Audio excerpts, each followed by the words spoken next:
관련 문건도 나와요, 또. 이 국정원 그 심리전담 팀에.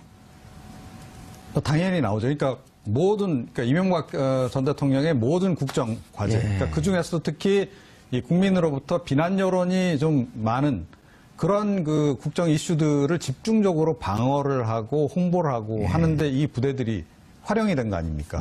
당연히 사대강 관련해서는 적극 대응하는 쪽으로 뭐 논리가 당연히 이제 전개가 됐을 것이고 예. 그 지침도 아주 구체적으로 나갔을 겁니다. 그러니까 어떤 논리로 전파를 한다. 근데 그 당시에 나온 댓글들을 보게 되면 그러니까 그 약간 우파 성향의 댓글들은 내용들이 상당히 유사한 것들이 많이 이렇게 그래요. 이렇게 어떻게 보면 복제돼서 이렇게 유포되는 그런 현상들을 우리가 많이 경험을 했잖아요. 예. 그게 다 이유가 있었던 거죠. 그러니까 사실은 제가 보기에는 기본 가이드라인은 국정원에서 주고 그거를 이제 각 팀들이 그냥 구현하는, 예. 퍼나르는 이런 식으로 이제 전개를 활동을 한 것 같다. 작전을. 진보 진영 논객들의 특징은 피하 구분하지 않고 다 싸우잖아요. 모두 까기.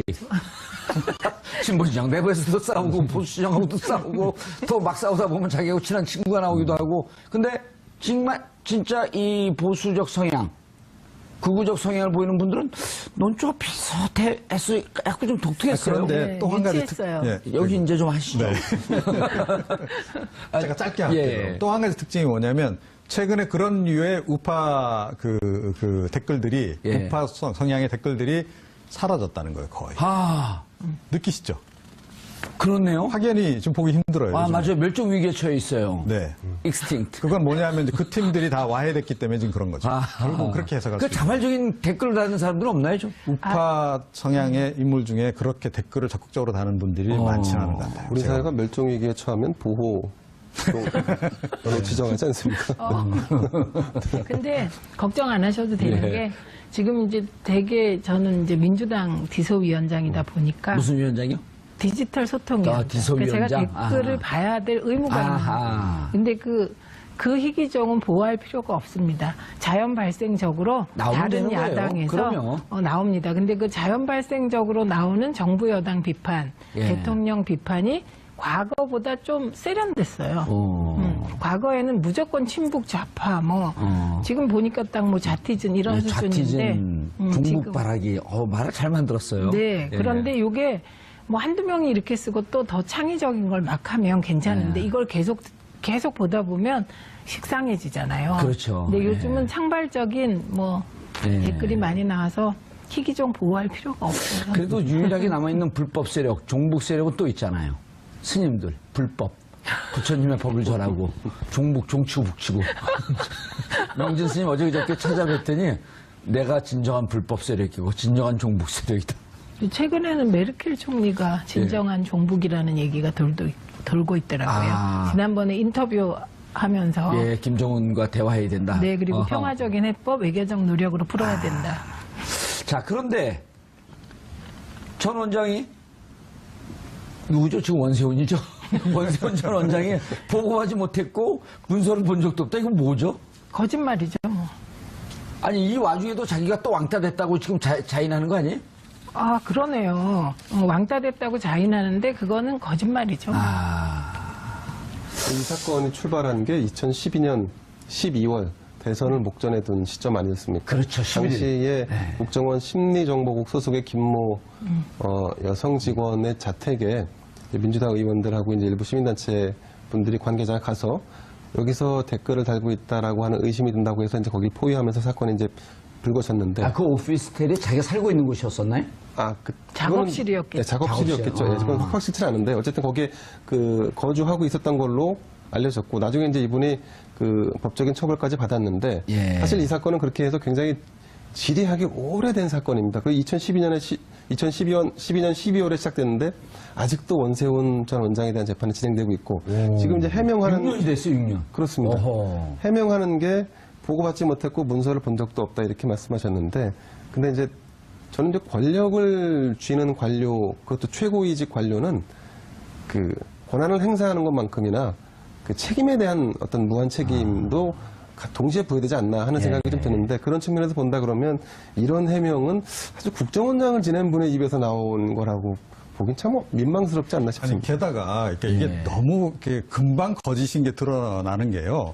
그 업무 지시한 그 녹취록이 다 나왔잖아요. 그걸 보게 되면 원세훈 전 원장 녹취록 다 공개되지 않았습니까? 그러니까 예전에 좀 삭제해가지고 제출했던 거를 이번에 완판본을 지금 국정원 정부 TF가 국정원에서 그 자료가 없어질 리가 그렇죠. 없잖아요. 복원해서 이제 다시 지금 재판부에 제출을 한 거 아닙니까? 검찰 쪽에서 그걸 받아가지고 그 내용을 보게 되면 아예 그 후보들도 선거 때도 보면 예비 후보들 교통 정리하는 것부터 다 지시하는 것들이 나오잖아요. 자, 그리고 댓글 활동들도 보면 주로 선거 때 집중된 거 아닙니까? 자, 그렇게 보면 이게 연관성이 없을 수가 없고 당연히 심리전단의 활동들도 본인의 지시에 따라서 이루어졌는데 보고를 안 받았다? 말이 안 되는 거죠. 최민희 의원님, 저는 그러면 지금 원세훈 국정원장의 이런 이제 그 상황을 보면 결국은 그 검찰이 변론 제기 신청을 했단 말이에요. 재판 연기하자. 네. 이거 조금 더 심리해봐야 되겠다. 이런 거란 말이에요. 우리가 지금 내용을 들여다보면서 내린 결론, 잠정 결론이 국정원장 될 만하지 못한 깜도 안 된 사람이 국정원장 됐다. 그건 다시 얘기하면 그걸 임명한 대통령은 대통령이 될 깜냥이 아니었던 사람 아니겠느냐? 나는 아주 자연스러운 추론으로 넘어가는데. 네, 봉도사님의 추론이고요. 그리고 이분은 동의하지 않는 거예요? 아니, 반만 동의하는데 그런데 알겠습니다. 이분은 아직도 과거의 국정원장이었다는 생각보다는 대통령의 지시를 충실히 이행했던 그 원주사 상태에 의식이 머물러 있는 것 같습니다. 원주사. 네. 예. 성공적 국정 운영을 뒷받침하는데 혼신의 노력을 경주해 나가겠습니다. 라는 다짐까지 적혀 있어요. 그건 상투적인 다짐으로도 볼 수 있는 부분이 없잖아 있죠. 어쨌든 논조가 독특하네요. 정보기관이라는 것이 국정 운영에 도움이 되는 방향에서 일을 하는 건 분명한 사실이니까요. 대통령이 충성 맹세를 한 거다? 이제 충성 맹세를 했다고는 나오지 않죠. 다만 지금 말씀하신 그 워딩, 대통령님의 국정 철학을 구현한다 이런 워딩이 담겨 있는 거죠. 예. 네. 하지만 정보기관이라는 것이 이제 어쨌든 대통령도 어떤 특정 정치 세력이라든가 집단에서 이렇게 배출되기 때문에 과연 대통령을 위해서 국가정보기관이 그 총력을 다한다. 그게 설득력이 있는지 아마 그러니까요. 대체로 이 부분을 접한 그 독자나 아니면 시청자나 이런 분들은 아마 비판적인 시각을 갖지 않을까 싶습니다. 그리고 국내 심리적 그 방안을 봤더니 내부 보고서에 친북 좌파 무력화, 국론 결집, 국민통합, 국가 안보관 확립 등 크게 세 가지고 특히 건전 보수 단체를 지원한다. 그러면서 양주회, 아줌마 부대 이런 데를 지원한 거 이걸 어떻게 봐야 되나요? 그 정권에 따라서 정보기관의 성향이 바뀌어 왔죠. 그래서 정보기관이 지금 개혁 대상이 된 건데 마찬가지로 이명박 정부 당시에도 이명박 대통령을 지지했거나 아니면 그 정치 성향 집단을 지지했던 세력과 정보기관이 이렇게 좀 친밀감을 가지고 예산을 지원한다든가 그 예산 지원 대가로 또 댓글을 다는데 이분들을 일정 부분 활용했다든가 이런 부분들이 드러난 거죠. 이게 이제 가지고 있는 의미는 뭐냐면 원세훈 국정원장의 재판이 지금 변론이 제기된다는 것은 과거에는 국정원법을 위반한 부분만 유지했는데 근데 지금 이 댓글 알바를 통해서 국내 정치에 깊숙이 개입하고 여론을 조작했다라는 것까지 밝혀지면 그러면 이것이 이제 정치 관련된 법 조항에 의해서 단죄될 수 있기 때문에요. 그런 의미가 또 있습니다. 알겠습니다. 근데 이게 따지고 보면요. 죄송합니다. 따지고 보면 레이디 퍼스트인데. 죄송합니다. 집요하시네. 이게 사실은 히틀러 시절의 SS하고 뭐가 다르냐는 거죠. 그러니까 결국 친위 민병대를 조직한 거거든요. 그러니까 댓글 알바라고 우리가 이제 비판적으로 얘기하지만 본인들끼리는 전사라 그랬어요, 전사. 스스로를 전사라고들 이야기를 했단 말입니다. 그러니까 그럴 정도로 그러니까 이 사이버 전사들을 이제 양성을 한 거거든요. 뭐 군 출신도 있고, 뭐 전직 뭐 국정원 직원들도 있고, 또 일반인들도 있고, 하여튼 뭐 우파 농객들도 있고, 이렇게 해서 지금 대거 다 모아가지고 지금 만드는. 자, 그래서 그러니까 이거가 결국은 친위대인 것이고, 그러니까 이런 것을 하라고 과연 국정원이 있는 거냐? 아니지 않습니까?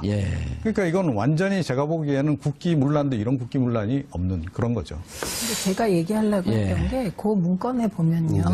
차세대 보수 세력을 육성한다는 부분이 있었어요. 근데 지금 기억하실지 모르겠는데 예를 들면 대학교 안에 MB 정부 들어서면서부터 그러니까 소위 학생회가 막 분화되면서 여러 세력이 생겼습니다.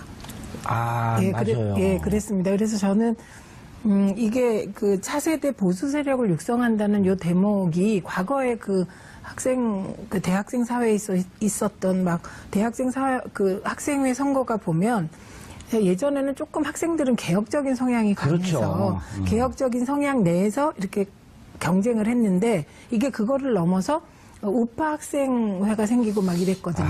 그래서 제가 그렇다면 이 차세대 보수 세력을 육성한다는 요 부분은 어떻게 구현이 되었을까? 이게 굉장히 궁금했습니다.